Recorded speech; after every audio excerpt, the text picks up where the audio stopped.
6 na araw na lamang, barangay at sangguniang kabataan elections na. Kaya kamustahin na po natin ang paghahanda dyan ng COMELEC. Nakasalang sa balita ko si COMELEC Chairman George Garcia. Magandang umaga po at welcome sa balita ko, Chairman. Ma'am Connie, Sir Oscar, maraming salamat. Magandang hapon. Magandang umaga po sa ating kababayan. Magandang umaga po sa inyo, Chairman. Makikikamusta lamang po kami dito sa Opland Baclas. May mga kandidato ho ba kayong sasampahan na ng kaso at madidisqualify dahil po sa paglabag na ito? Ay, opo Ma'am Connie, alam niyo po yung ating task force at apat na daan na po yung kanilang na-issuean ng focus order sa paglabag sa pangangampanya. At same time po, yung ibang opisina ng local government sa bansa ay may kanya-kanya rin na-issue ng focus order. Kung sa kaalaman ng lahat, yung po may mga kaso ng qualification, kaya ng pre-political campaigning yan, kaya po ng illegal campaigning yan, o kahit po Monitor Oscar, issue ng vote buying, isuspend po namin ang proclamation ng lahat ng mga kandidato upang hindi nila magamit, sila inaalal na ng mga kababayan natin. Okay. Chairman, ano naman po ang masasabi nyo na tila yata mas tumitindi yung tensyon sa ilang probinsya dahil sa pagpatay sa ilang kandidato habang papalapit po ang botohan?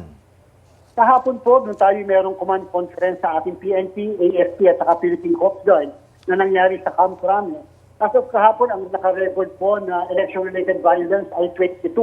Subalit kahapon din po, tama po kayo Sir Oscar, Ma'am Connie, may nangyari po kasi insidente dyan sa Masbate City, sa Placer Masbate, may nangyari din po sa Pangasinan, at kanina po may nangyari din sa Cotabato City. Sadya po, kakapagabag itong pangyayari ito, so kung bakit biglang may mga ganyang klaseng insidente. Ang sabi po natin sa PNP kahapon, hindi lang sa itingin yung ating checkpoint kung hindi dapat masawata yung mga illegal firearms po, yung mga naglipa niya, at dapat makahuli kaagad yung mga responsible sa mga krimen na yan.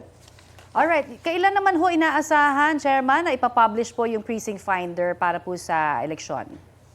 Ma'am Connie, alam niyo po, tatlo po kami naghihintay ng go signal ng ating pong DICT sapagkat base po sa kasunduan natin, lalo na yung nangyari na hacking sa COMELEC noong 2016, hindi po kami naglalabas ng mga data nang hindi po kami humihingi ng permiso o pagsang-ayon ng DICT. Hanggang ngayong araw na ito po, hindi pa kami binibigyan ng permiso po ng DICT.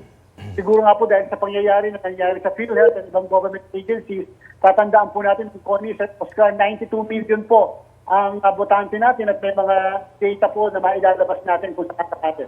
Alright, marami pong salamat, Chairman, for your time. Maraming salamat po Connie, Sir Oscar, mabuhay po kayo.